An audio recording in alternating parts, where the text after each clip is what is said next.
Defence system ने मार गिराया था ड्रोन। आरएसपुरा सेक्टर में मारे गए मिसाइल का मलबा मिला है। एक बड़ी खबर, बड़ी जानकारी, आरएसपुरा सेक्टर में मारे गए मिसाइल का मलबा मिला है। ये जानकारी मिल रही है। आरएसपुरा सेक्टर में जैसे ही भारत की तरफ से काउंटर अटैक किया जाता है और जो पाकिस्तान की तरफ से मिसाइल आई थी उसका मलबा मिला है। तो ये बड़ी खबर, आरएसपुरा सेक्टर में मारे गए मिसाइल का मलबा मिला है।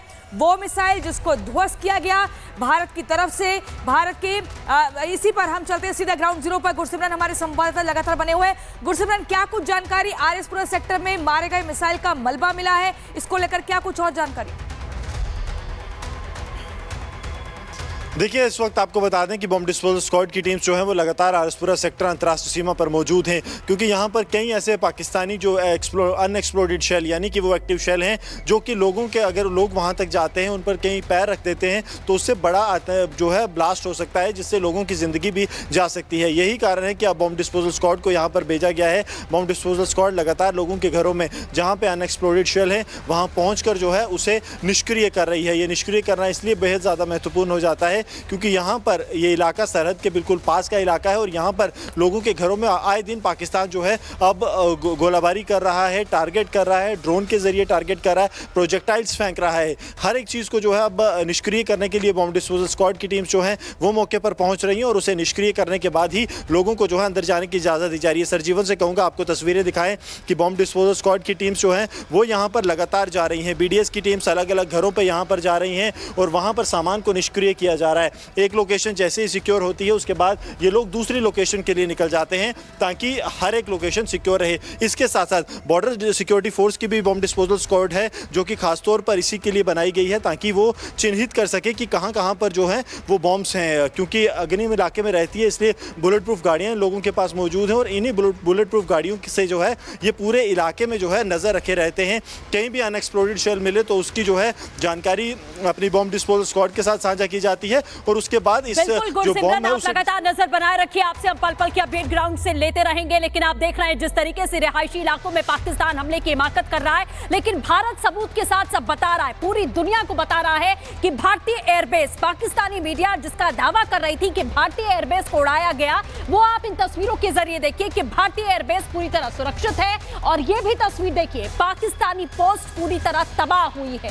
ये ब्लास्ट यहाँ पर हुआ, जो आपको ये पीले रंग का घेरा दिखाई दे रहा है, इसमें धुआं धुआं नजर आ रहा है। ये पाकिस्तानी पोस्ट है जो तबाह हुई है और ये भारतीय एयरबेस है जो पूरी तरीके से सुरक्षित है। तो पाकिस्तान सिर्फ और सिर्फ प्रोपेगेंडा करने की कोशिश कर रहा है, झूठ फैलाने की कोशिश कर रहा है, लेकिन भारतीय सेना की ओर से सीधे तौर पर यह बताने की कोशिश की गई और ये तस्वीरें साझा की गई हैं। अलग अलग एयरबेस की तस्वीरें साझा की गई हैं जिन पर दावा किया था पाकिस्तान ने कि हमने इसे उड़ा दिया है। समय के साथ, आज की तारीख और आज के समय के साथ जब PC होती है, प्रेस कॉन्फ्रेंस होती है आज भारतीय सेना की, तो ये तस्वीर साझा की जाती है और ये भी बताया हमने जो कहा है उसके सबूत हमारे पास है, यानी कि पाकिस्तानी पोस्ट तबाह की गई है। तो आप उसकी तस्वीर यहाँ पर देख सकते हैं। तो किस तरीके से पाकिस्तान झूठ बोलता है और कैसे भारत पलटवार करता है वो आप देख सकते हैं। आगे बढ़ते हैं, रुक करते हैं अनामिका प्रियंका का। तो लगातार सेना की ओर से प्रेस कॉन्फ्रेंस की जा रही है और प्रेस कॉन्फ्रेंस के बाद ये तस्वीरें जारी की गई हैं पाकिस्तान के प्रोपेगेंडा को फेल करते हुए। और बड़ी जानकारी आपको दे दें, डल लेक में मलबा की मिला है, वहीं दूसरी ओर ऑपरेशन सिंदूर पर शाम 6 बजे अब सेना की ब्रीफिंग होगी।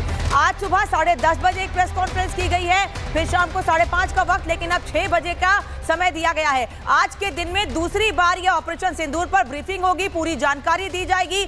अभी जो तस्वीर हमने आपको दिखाई वो आज सुबह जब 10:30 बजे प्रेस कॉन्फ्रेंस हुई थी उसमें यह तस्वीर जारी की गई थी कि पाकिस्तान कैसे झूठ फैला रहा है। भारत में जिन जगहों पर हमले के दावे पाकिस्तान की ओर से किए जा रहे हैं वो दावे कितने झूठे हैं, लेकिन भारत ने जिन जिन जगहों पर पाकिस्तान में खासतौर पर जिन एयरबेस को तबाह किया गया है उनकी तस्वीरें जारी की गई हैं। भारत में हमले को लेकर जो झूठ बोला गया उसकी एक तस्वीर हमने आपको दिखाई और दूसरी जो सच्चाई है उसका वीडियो दिखाया। वहीं अब ऑपरेशन सिंदूर को लेकर शाम 6 बजे सेना की ब्रीफिंग होगी।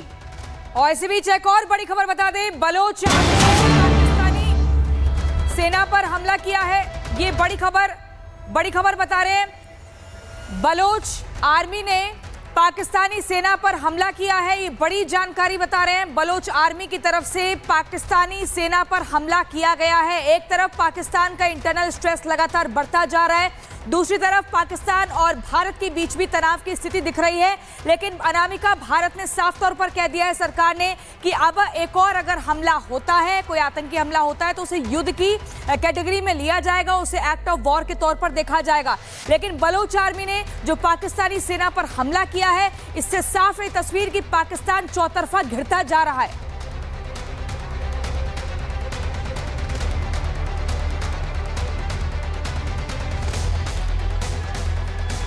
पाकिस्तान की ओर से जो हिमाकत की जा रही है, रिहायशी इलाकों को टारगेट किया जा रहा है, उसके दो मतलब निकलते हैं। पहला तो ये कि जो झूठ बोला जा रहा है उसकी ओर से उसको बेनकाब करने के लिए सुबह शाम अब प्रेस कॉन्फ्रेंस की जा रही है। तस्वीरों के साथ जो सच है वो बयां किया जा रहा है ताकि दुनिया भर में इसके पहले कि पाकिस्तान प्रोपेगेंडा फैलाए, भारत की ओर से जो तस्वीरें हैं वो जारी कर दी जा रही हैं। दूसरी बड़ी बात यहाँ पर यह कि जिस तरीके से पहलगाम की घटना की गई, इसके बाद भारत ने आतंकवाद का जवाब दिया, मुंहतोड़ जवाब दिया। लेकिन पाकिस्तान की ओर से जिस तरीके से लेकिन पाकिस्तान